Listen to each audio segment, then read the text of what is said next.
मेरा नाम नेहा शर्मा है। उम्र 29 साल। शादी को 2.5 साल हो चुके हैं। मेरे पति अंकुर एक बड़ी मल्टीनेशनल कंपनी में सीनियर मैनेजर हैं। हमारा घर बड़े दादा है, 2 मंजिला। नीचे सास ससुर का कमरा, ऊपर हमारा। घर में एक पुराना और भरोसेमंद नौकर भी है, रामू। रामू करीब 42 साल का है। गांव से आया हुआ, सांवला रंग, चौधी छाती, मजबूत कंधे। 10 साल से हमारे यहाँ है, इसलिए घर का सदस्य जैसा ही लगता है। अंकुर और मेरा रिश्ता शुरू से बहुत प्यार भरा रहा। सुहागरात से लेकर आज तक हर रात हमारे बीच वही ताजगी थी। लेकिन अचानक एक दिन कंपनी ने अंकुर को सिंगापुर 6 महीने के लिए भेज दिया। प्रमोशन के साथ विदेशी प्रोजेक्ट था, मना करना मुश्किल था। जिस रात वो जाने वाले थे, हमने पूरी रात एक दूसरे में खोए रहे। सुबह एयरपोर्ट छोड़ने जब गई तो मेरी आंखें भर आईं।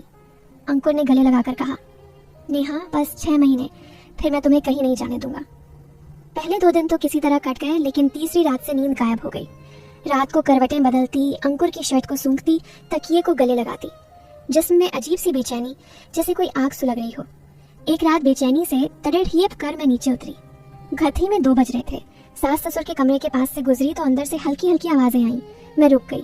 सास जी की हल्की सी सिसकारी, ससुर जी की भारी सांसें। मैं समझ गई कि उम्र के इस पड़ेढ़ में भी उनका प्यार जवान है।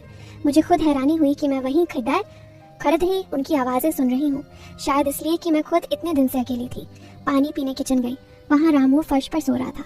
चांदनी उसकी नंगी छाती पर पड़ी रही थी।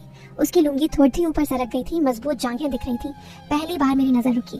मैंने फौरन नजर फेर ली और शर्मा कर ऊपर भाग आई। अगले दिन से मैं सुबह जल्दी उठने लगी। संयोग ऐसा कि रामू भी ठीक उसी वक्त बाहर वाले बाथरूम में नहाने जाता। एक दिन उसने दरवाजा पूरा बंद नहीं किया। मैं दूर छज्जे पर खड़ी आया निजाम देख रही थी। पानी की बूंदें उसके कंधों से लुढ़क रही थी। उसकी पीठ, उसकी बाजुएं, सब कुछ इतना मजबूत। मुझे खुद पर गुस्सा आया। नेहा तुम क्या कर रही हो? लेकिन अगली सुबह फिर वही। मैं फिर खड़ी थी। फिर एक दिन मैंने शरारत की। रात में छत पर जाकर बाहर वाले बाथरूम की टंकी का मुख्य नल बंद कर दिया और पाइप में हल्का सा कट लगा दिया ताकि कोई शक न करे। सुबह रामू परेशान, भाभी जी पानी एकदम नहीं आ रहा। मैंने मासूमियत से कहा, रात में मैंने देखा पाइप फट गया है, सारा पानी छत पर गिर रहा था, मैंने ऊपर से बंद कर दिया। तुम आज अंदर वाले बाथरूम में नहा लो ना, कोई बात नहीं। वो हिचकिचाया, फिर अंदर चला गया। दरवाजा बंद करना भूल गया।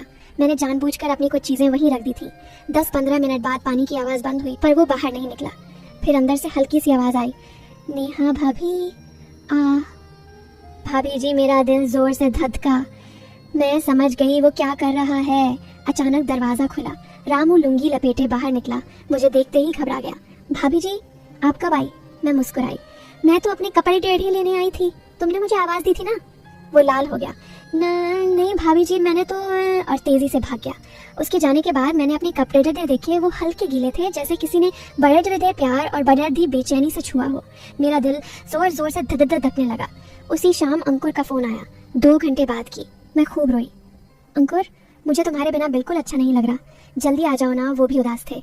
बस 6 महीने नेहा, उसके बाद मैं तुम्हें कहीं नहीं जाने दूंगा। रात फिर गहरी हो गई। सास ससुर सो चुके थे। मैं फिर बेचैन होकर नीचे आई। किचन में पानी पीने गई तो देखा रामू वहां खड़ता था। हमारी नजरें मिली। कोई कुछ नहीं बोला, बस एक लंबी खामोशी थी जो बहुत कुछ कह रही थी। मैंने धीरे से पूछा, रामू तुम सोए नहीं? वो सर झुकाए बोला, नहीं भाभी जी, नींद नहीं आ रही। मैं पा गई। क्यों, कोई परेशानी है? वो चुप रहा। मैंने फिर कहा, सुबह जो हुआ उसके लिए सॉरी, मैंने कुछ गलत नहीं देखा सुना। बस वो एकदम से बोला, भाभी जी मैंने जो किया वो बहुत गलत था, मैं घर छोड़कर चला जाऊंगा। मैंने उसका हाथ पकड़ धीरे लिया। नहीं रामू, तुम कहीं नहीं जाओगे, तुम हमारे परिवार का हिस्सा हो। और सच कहूं, मुझे भी अंकुर की बहुत याद आती है। हम दोनों ही अकेले हैं इस वक्त। उसने मेरी आंखों में देखा। उसकी आंखों में डर था, शर्म थी और कुछ और भी था। मैंने धीरे से कहा, रामू बस एक बार मेरी बेचैनी दूर कर दो, उसके बाद हम फिर वही पुराने भाभी नौकर बन जाएंगे, किसी को कुछ नहीं पता चलेगा। वो कांपने लगा। मैंने उसका हाथ अपने गाल पर रखा, फिर धीरे से उसका हाथ अपने कंधे पर रखवाया। बस इतना ही काफी था। उस रात हमने कोई हद पार नहीं की, बस एक दूसरे के आलिंगन में सुकून ढूंढा। कोई शारीरिक संबंध नहीं, सिर्फ 2 अकेले लोग जो एक दूसरे की तकलीफ समझ रहे थे। अगले 6 महीने हमने एक दूसरे का साथ निभाया। कभी गले लगकर रोए, कभी चुपचाप एक दूसरे का हाथ थामा। रामू ने कभी जरा सी भी गलत नियत नहीं दिखाई। वो मेरे लिए सम्मान से भरा रहा। जब अंकुर लौटे तो मैंने रामू से कहा, आज के बाद हम फिर वही पुराने वाले। उसने सर झुकाकर हाँ कहा।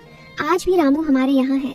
अंकुर को कभी कुछ पता नहीं चला और मुझे आज तक गर्व है कि मैंने अपनी सीमा में रहते हुए भी अपनी बेचैनी को समझा और संभाला। कभी कभी जिंदगी में ऐसे पल आते हैं जब दो इंसान एक दूसरे की तकलीफ को सिर्फ महसूस करके ही बहुत बड़ा सुकून दे देते हैं, बिना कुछ गलत किए। अगर आपको ये सच्ची सी लगने वाली कहानी अच्छी लगी तो लाइक कर दें, चैनल सब्सक्राइब कर लें। कमेंट में ज़रूर बताइए क्या नेहा ने सही किया या उसे और सख्ती से खुद को रोकना चाहिए था। अगली कहानी तक अपना ख्याल रखिए। नमस्ते।